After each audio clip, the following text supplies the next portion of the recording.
সেটা হচ্ছে পুত্র সন্তান, ছেলে সন্তান। রব্বুল আলামিন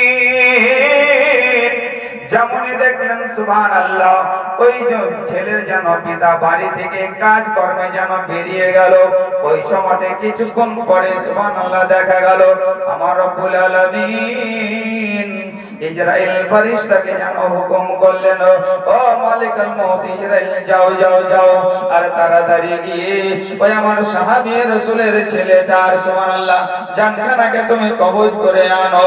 ও গো বাপজিরা আমার, আল্লাহর হুকুম পাওয়া মাত্রই ওই সুবহানাল্লাহ ইসরাইল এসে ওই বাচ্চাটার আত্মাখানা জানখানাকে যেন কবজ করে নিল, বাচ্চাটা যেন ইন্তেকাল বরণ করলো।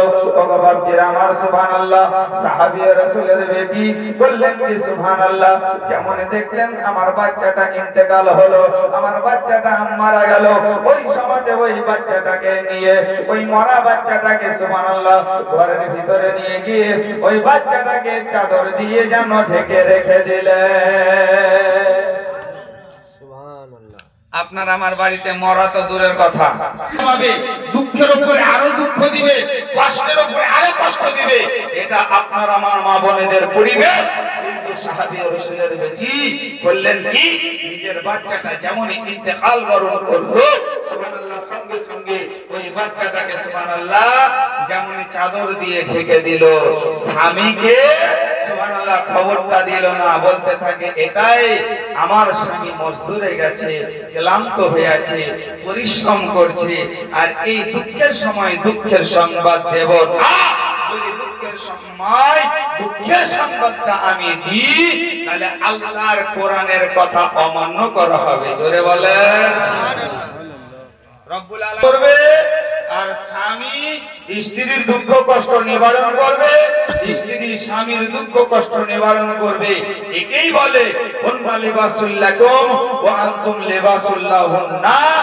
এটা কিন্তু আপনার আমার মাঝে হয় না। হয় কি? যদি আপনি রাগ করেন, স্বামী স্ত্রীতে ঝগড়া হয়, যদি রাগারাগি হয়, তো আপনাকে ভাত দুটাও খুলে দিবেন না। এসার নামাজ পড়ে বাড়ি ঢুকবেন, আপনাকে ভাত দুটাও খুলে দিবে না, ভালো করে কথা বলবে না, বলে দা ভাত খোলা আছে, খাবে তো খোকা, না খাবে না খোকা, এই তো আমি শুধলাম, বলবে না বলবে না, এই বলেন বলবে না, মিথ্যা কথা বলছি? হ্যাঁ সুবহানাল্লাহ, যতই ফুটানি করেন বুঝতেছেন বাড়িতে বাড়িয়ালির কাছে। আমিও তো মাঝে মাঝে বলি রে, যে বাহিরে কত জায়গা থেকে প্রধান বক্তব্য দিয়ে আমি আর বাড়িতে ইয়াখানা করছি, তুই তখন বলবে ওরা লোকেরা জানে না স্যার। এই তো আপনার আমার বাড়ির পরিবেশ, নাকি বলছেন? হ্যাঁ, এ মা বোনেরা শোনেন, আপনাদের পেট থেকে মৌলবীর জন্ম, আপনাদের পেট থেকে হাফিজের জন্ম, আপনাদের পেট থেকে আল্লাহর ওলির জন্ম, আপনাদের পেট থেকে হাফিজে কোরআনের জন্ম, আপনাদের পেট থেকে আল্লাহর নবীদের জন্ম। যদি মা ভালো হয়, সন্তান ভালো হবে, হবে না? হবে না?